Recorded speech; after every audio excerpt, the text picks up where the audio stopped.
I am Dr. Nalini Avinash Wagmare. This is my brief information. Presently, I am working as an assistant professor in Tilak Maharashtra Vidyapeeth, Pune. Today's our topic is Vaishnavism, like Jainism, Buddhism, Shaivism. Vaishnavism also one of the topic in our subject. So Vaishnavism, what we have to study in this topic is meaning of Vaishnavism, various names of Lord Vishnu, various sects in Vaishnavism, beliefs and practices of Vaishnavism, Vishnu temples in India, Vaishnavism contribution to Indian culture and literature, and conclusion. So sources, to understand the Vaishnavism, various sources help us under that the Vedas, the four Vedas, Rig Veda, Yajurveda, Samaveda, Atharva Veda, and Brahmanas, Upanishads, Vedangas, Upavedas, Sutras, epics, Puranas, biographical works, chronicles, Shastras on politics and grammar, classical Sanskrit literature, and saint poets' writings from 7th century to up to 15th, 17th century. So these all sources give us a lot of information about the Vaishnavism. Some archaeological sources also help us to understand the Vaishnavism. The major sources while we study the Vaishnavism are Upanishad, Bhagavad Gita, Vaishnava Agamas, Mahabharata and Ramayana, Puranas, and saint poets' works. Then those who worship Lord Vishnu, those who believe in Vishnu, a devotee who follow Vishnu, that followers we call as a Vaishnavi. This is the picture of Lord Vishnu. Then Vishnu found in various forms, various incarnations. Lakshmi Narayana, he is also worshipped as a Lakshmi Narayana, Radha Krishna. There are various avatars of Lord Vishnu. Then Vishnu's many forms we find in this picture. Then Vaishnavism. It is also called Vishnu. Its followers are called Vaishnavas or Vaishnavites. And it considers Vishnu as the Supreme Lord. How the Shaivas consider Shiva as the Supreme Lord, the Vaishnavis consider Vishnu as the Supreme Lord. The tradition is known for the loving devotion to an avatar of Vishnu or incarnation of Vishnu, often Krishna, and it has been came to the spread of Bhakti movement in South Asia in the 2nd century millennium CE. Then Vaishnavism, one of the major Hindu denominations along with Shaivism, Shaktism, Smartism. It is also called Vishnuism. Its followers are called Vaishnavis, and it considers Vishnu as the Supreme Lord, as already I explained. The tradition is notable for its Avtara doctrine, wherein Vishnu is revered in one of many distinct incarnations. Of this, 10 avatars of Vishnu are the most studied. Like Rama, Krishna, Narayana, Kalki, Hari, Vithoba, Kesava, Madhava, Govinda, Srinathji, and Jagannath are among the popular names used for the same Supreme Being. So these are the names, like in Shaivism we find the Lord Shiva, Umapati, Maheshwara, Mahadev. The same thing in Vaishnavism also. They call Vishnu in various names, like already explained, the Rama, Krishna, Narayana, Hari, Vithoba. The tradition has traceable roots to the 1st millennium BC, as Bhagavatism also called Krishnaism. Later, development led by Ramananda created a Rama-oriented movement, now the largest monastic group in Asia. The Vaishnava tradition has many sampradayas, denominations, sub-schools, ranging from the medieval era Vaidya school of Madhvacharya to the Vishishtadvaita school of Ramanuja. In the sources, we study the saint poets' works, also one of the sources to understand this Vaishnavism in a detailed manner. So here also, when Bhakti movement started, the Bhakti followers later on followed the rules and regulation that became as a tradition sampradaya. Later on, that school started, and the school considered in various names. Then Bhakti movement originated among Vaishnavas of South India during the 7th century. Spread northwards from Tamil Nadu through Karnataka and Maharashtra towards the end of the 13th century, gained wide acceptance by the 15th century throughout India during an era of political uncertainty, and Hindu-Islamic conflict. The Alavars, how the Nayanars are the follower of propagated the Shaivism in South India. These Alavars are the follower of the Vaishnavas. So Alavars, which literally means those immersed in God, were Vaishnava saint poets who sang praises of Vishnu as they traveled from one place to another place. They established temple sites as Sri Rangam and spread ideas about Vaishnavism. Their poems, compiled as Divya Prabandham, developed into an influential scriptures for the Vaishnavas. The Bhagavad Purana's reference to the South India Alavar saints, along with its emphasis on bhakti, have led many scholars to give it South Indian origins, though some scholars question whether this evidence excludes the possibility that bhakti movement had parallel development in other parts of India. Yes, this bhakti movement started in North and South India also. Vaishnava bhakti practices involve loving devotion to Vishnu Avatara, an emotional connection, a longing and continuous feeling of presence all aspects of life, and living is not only a divine order but divinity itself in Vaishnava bhakti. Community practice such as singing songs together, kirtana or bhajanas, praising or exclusively celebrating presence of God togetherness, usually as inside temples, but sometimes in open public, are part of wearing Vaishnava practices. This help Vaishnavas socialize and form a community identity. Then Bhakti movement. What is the Bhakti movement? See, while we are studying the Vaishnavism, must detailedly study this Bhakti movement. So before directly study the Bhakti movement, what is the meaning of Bhakti and Bhakti movement started, and who were the reformers, saint poets involved in this Bhakti movement in that period? So Bhakti means devotional love towards God. To get moksha, a devotee devotion towards God, Bhakti, a movement started in India. Devotion to God was the only means of salvation. Means totally he devoted himself towards God and get the salvation. Bhakti reformers like Kabir, Guru Nanak, Rohidas, Meera, Tulsidas, Chetan Prabhu, Tukaram, Sufi saints also helped to build unity among the Hindus and Muslims. How the Bhakti movement started in Hinduism and in Muslimism, the Sufi movement started. At that time, both are contemporary, both are parallel. One is reformed the Islam and another is reformed the Hinduism. And these two movements built the unity among the Hindus and Muslims at that time. Then the regional language sources to understand this Bhakti movement, the Persian, Hindi, Marathi, Kannada, Telugu, Tamil, Sanskrit, who were the saint poets at that time. But why we mention Persia? Because the Sufis also comes under there. And Hindi, Marathi, these are the regional languages when the saint poets express their views to reform the socio-religious practices of at that time. So most of the saint poets not only belong to particular state at that time, they belong to various places. That's why most of the literature available in vernacular languages in that particular places like Hindi, Marathi, Telugu, Kannada, Tamil and Sanskrit languages. Then Bhakti reformers, when the Chaitanya Prabhu was an ascetic Hindu monk and social reformer in 6th century Bengal, a great proponent of loving devotion for God, Bhakti Yoga. Chaitanya worshipped the Lord in the form of Krishna, means he worshipped the Vishnu in the form of Krishna and he propagated Krishna cult there in Bengal. Then Sri Ramanujacharya was an Indian philosopher and is recognized as the most important saint of Sri Vaishnavism. Then Ramananda brought to North India what Ramanuja did in the South India. He raised his voice against the increasing formalism of the Orthodox cult and founded a new school of Vaishnavism based on the gospel of love and devotion.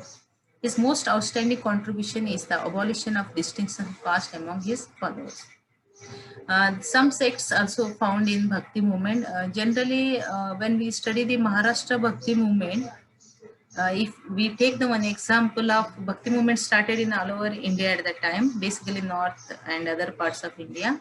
If I take the example of Bhakti movement in South India, when we study the Vaishnavism, there is also in South India, the Varkari movement started, those who worship the Lord Vishnu in the form of Vithala. In the Warkari movement, the following scriptures consider sacred in addition to general body of the common writing. Like Jnaneshwar who wrote the Jnaneshwari, Tukaram Gata, Sopan Dev, Namdev Gata, Eknath Bhagavata, Chaitanya movement as the following text: Sat Sadarabhas, Brahma Samhita.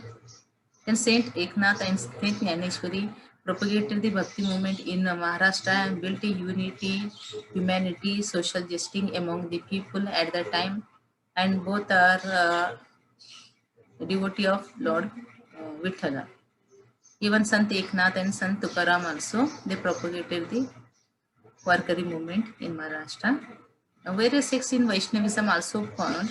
When this Bhakti movement started in various reformers started this movement, that time Tulsidas started this, those followers has the Tulsidas sect. Then later Mahanubhav sect, Warkari sect, Kabir, those who Kabir's follower, Kabir principles follower called later on as a Kabir sect, Vallabhacharya sect, Radha Swami sect, Radha Vallabhi sect, then Saint Nira and Saint Kabir, then Sant Tulsidas and Saint Vallabhacharya also.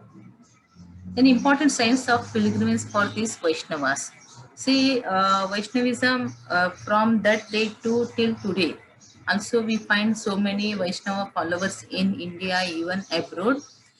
There are many famous holy religious places of these Vaishnavas followers.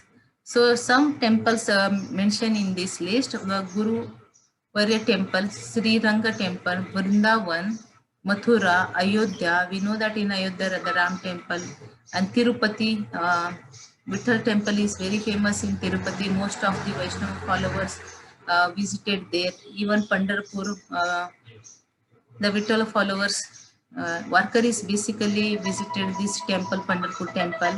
Then Jagannath Puri Rath Yatra was every year took place there. The Vaishnavas visited there and take the blessings of Lord Vishnu. Even Nira, Narasimhapur, Mayapur, Dwaraka, Udupi, Muktinath. Then Ranganathan Padmaswamy temple also there, where Lord Vishnu was is worshipped. Until today also these temples as the holy places for the these Vaishnavas followers. Then Jagannath Puri and Dwarkeshwar temple also. Then Pandharpur and Lakshmi Narayana temple. Then Ranganatha temple and Prem Mandir temple also. Then Bhakti movement in Maharashtra. Already what this Bhakti movement contribution to culture and society. In Maharashtra, the religious revival covered a period of nearly 5 centuries and very effective. The Bhakti school of thought was represented by saints and poets like Jnaneshwar Namdev, Eknath, Tukaram, and Ramdas. The last was contemporary Chhatrapati Shivaji Maharaj, who was the great builder of Maratha state in 16th century. Then what Bhakti movement's contribution? These saints and poets traveled widely throughout India on foot and gained first-hand information. They held Harikirtanas, which the people listened to with great interest. They formed the spiritual background to the political aims of leaders like Shivaji. These saints were against idol worship and caste system and meaningless rituals. Means that time the saints poets, whichever the cruel rigid form system existed in the society in social form, these saints poet tried to remove the social evils and build the humanity, equality, gender equality, social justice, brotherhood, equality, and unity among the people. That was the work done by these all saints poets in the name of Bhakti movement. They taught the supremacy of one God.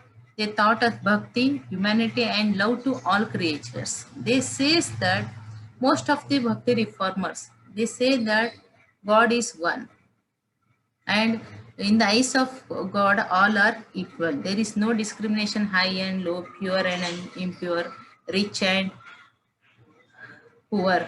So all are equal in the eyes of God.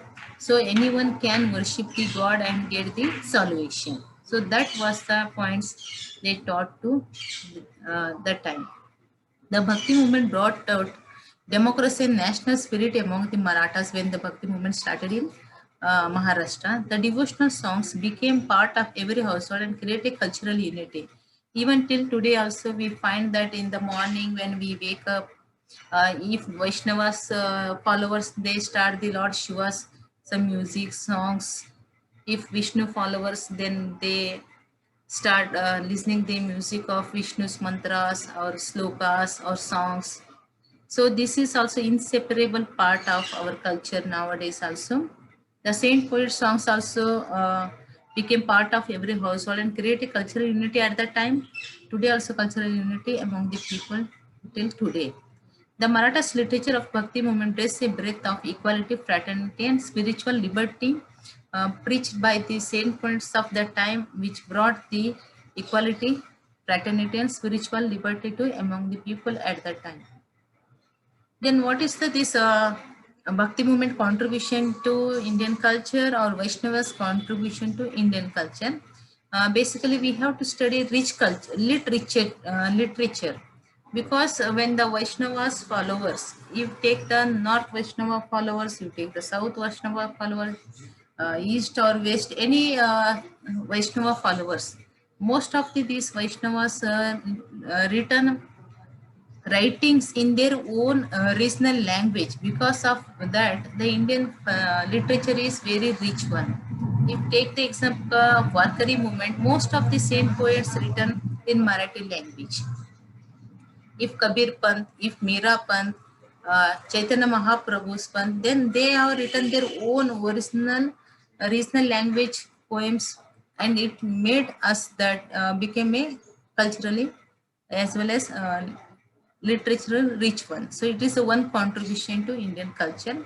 Second, because of it, the rich culture started. Then temple art and architecture also increased because of these followers, because of this reform movement. Already we see the how so many pilgrimage holy places of these Vaishnavas. Then spiritual awakening created among the people without considering caste, community, sex, and other things. So anyone can, those who follow the particular principles, and they get easily salvation. So here learn the man to balance the worldly life as a spiritual life. Then it is also created the equality among the people. When we take the one example of this Warkari movement, where we find that there is no discrimination among men and women, high and low, touchable and untouchable, all are equal. Even gender equality also found there. Even equality among the people also found there. And this Bhakti movement or this Vaishnavis also balance the spiritual as well as worldly life. So today what we are doing is we are getting more and more attached to our material life. We are forgetting to get the spiritual knowledge. If anything go wrong, then we are attacked by many diseases or we ourselves hurt ourselves. So when the materially progressing, it is very necessary spiritually also you progress. So then is both make a balanced life. So that was done by the Vaishnavas or Bhakti reformers at that time. Even today also when we are in tension, in depression, in hypertension, if something going wrong, with that time we say that, oh God, you help us. So that things also sometimes give us a strength to us. Then social and communal harmony created by this movement. Then ethics, morality, good character taught when we are follow any religion. A human follow any religion or believe any one supreme power, follow any god and goddesses. At least in some extent, he is a good character, morality, personality development. Those things we find them. So this is the one contribution to Indian culture and literature. Then Vaishnavism contribution to Indian culture, also religion. Many sects find in Vaishnavism. Literature also rich, and Vaishnavas temples also built like Tirupati, Pandharpur and other. Even some practices, belief and practices we find in our Indian custom traditions. Many Vaishnavas are also till today also if you visit any Lord Vishnu temple, then you even you ask any person, those who are follow the Vishnu, then they give you information about more, their practices, belief. puja, vidhana, mantras, and other things. Then morality and gender equality things found in Vaishnavism also. So a great devotee to Lord Vishnu. There are many, if I take this lecture in detail, Vishnu's various avatar, then patronage of Vishnuism, then other principles, it will take lot of time. So in brief, I have explained about the Vaishnavism, their principle, their sects, and their contribution to Indian culture and literature. Thank you very much.